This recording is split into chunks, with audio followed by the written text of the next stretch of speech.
Hey there, I'm Jimmy Dillon, back with some acoustic blues. I wanted to take some time to talk about turnarounds because obviously it's a big part of the blues, and a lot of people ask me, oh, I'd like to learn a couple different turnarounds, so I'm going to show them to you right now. Now we're in the key of E for the moment, but I'm actually going to jump around and show you how it works in several different keys. But I started out with kind of a train whistle sound. We've all heard that.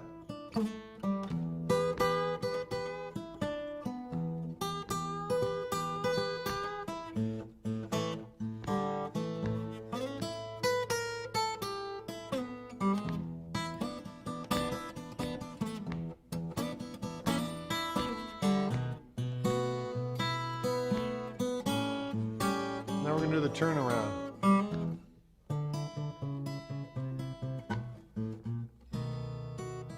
So turnaround in the blues is what gets you back to the one chord after you've played a verse or a solo or whatever it is.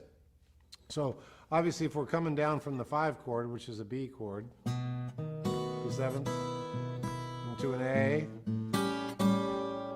and then you come down on your E chord, you got to find a way to wrap it up and kind of finalize it, and that's a turnaround.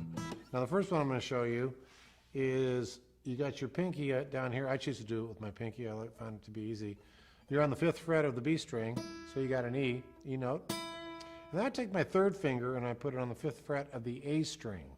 So I've come down on my E chord and I go like this. Now you can do it, with a pick as well. I know some of you don't do finger picking, but that's fine. I would encourage you to try finger style on this. And you come out.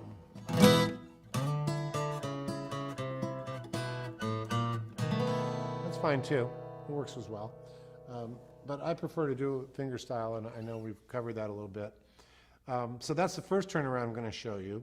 So I'm going to show you a second turnaround now. So let's go through that real quick though before I do. So once again, we slide up. Now what makes this turnaround effective is the drone. You've got the D note against an E. Oh, sorry, yeah, D note against an E. And then see how the E's still ringing out? And sometimes I even let the high E go. It's one of the advantages of doing it in this position in the key of E. You get that.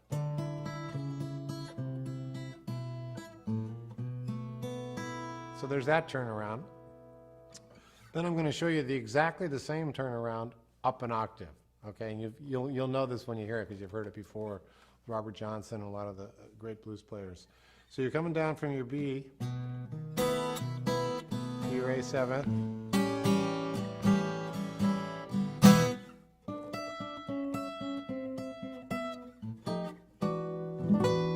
And I'll show you slowly how I accomplish that. I came down from the B note first, B chord, sorry, to your A7. And then I came down on the E note. I slid all the way up here. Again, you've got a D note, but this time your D note is all the way up an octave on your D string. So you got a D, D, right? Same note, octave up. I'm using my 3rd finger again, and again I'm using my pinky because once again, for economy of movement, you want to make it as easy on yourself as possible. So you got that pinky on the high E, 12th fret, right? And then your D note on your high D with your 3rd finger. And be careful not to hit the strings in between, because that will ruin it. Doesn't work. You got to be precise with this. If you're doing it with a pick, you can still do it, down, up.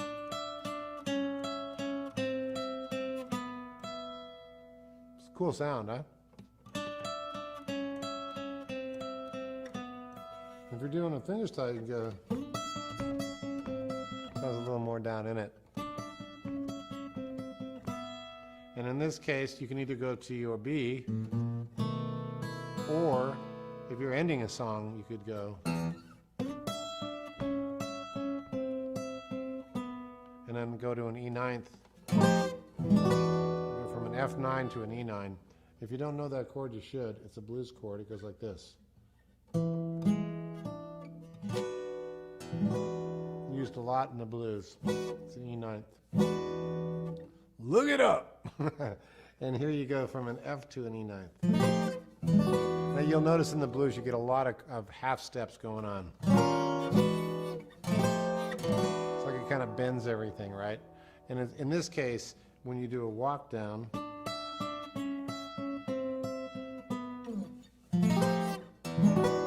the end. You know, it says it's over. And then now I'm going to show you yet one more turnaround in the same key in E. And this one is more of a folk blues. If you think about, you know, some of the early Lead Belly stuff, he was playing on a 12-string a lot.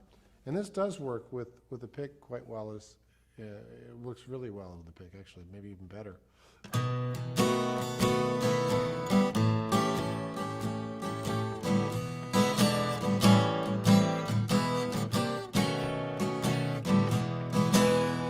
That's almost like a, you know, early strumming kind of blues, strum and drang. So we're coming down from the B, A7th, and then you go. It's an E7th. Okay, you can see what I'm doing there. And then to an A7th. We all know that chord by now. And then a minor. Kind of very folksy. A minor to the E. And then I go once again a half step up. Kind of a nice ending there. That's a C ninth to a B ninth. And that works well if you hear the whole thing together.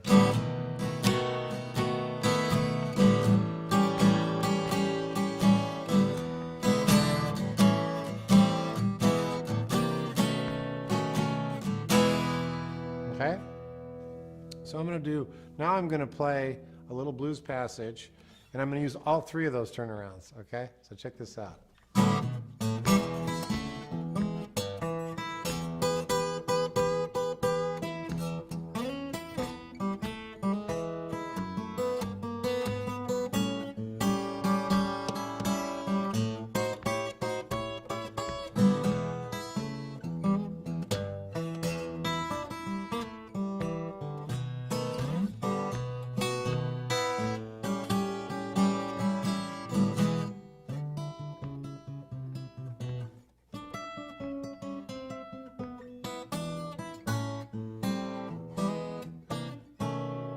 That's a good way to end it. You could just go, you could go like this.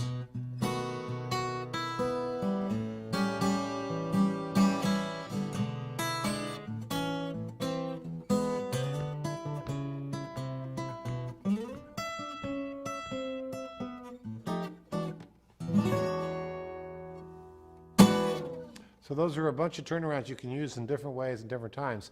Now the idea of learning more than one kind of turnaround, a million different ways to do each one of those, and I do them different every time. But it's nice to have a vocabulary of turnarounds.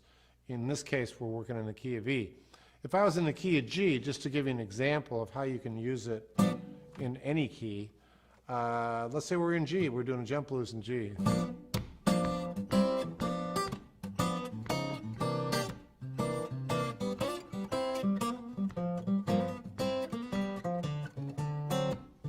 Coming down from your 5 to your 4, and then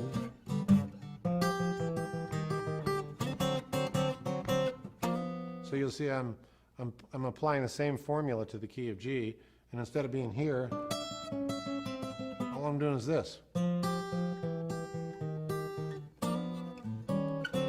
Now if you're in the key of A, like a song like Key to the Highway,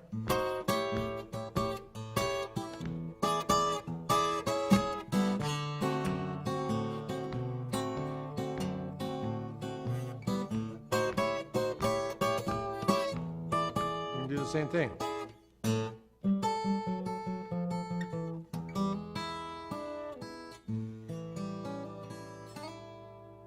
Okay, so there's an example of how to do turnarounds in acoustic blues. Now, I'll go into way deeper depth in this in my lessons, so come back and visit me, and I'll show you lots of other stuff. But I just wanted to get you familiar with and have a few things under your fingers so that when you're playing the blues, especially in the key of E, it works well. You got more than one, more than just the That one's pretty common knowledge, but this one, pretty cool. This one, and then the folksy one.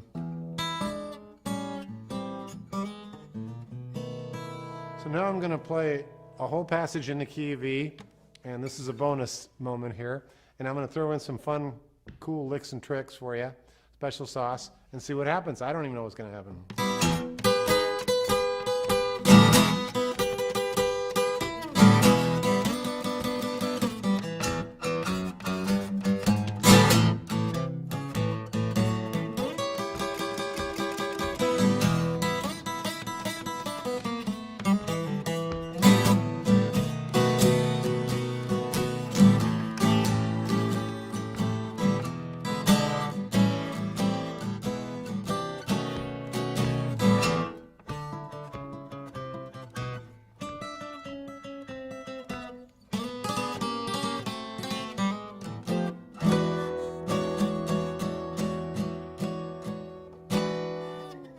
And there's some blues turnarounds for you.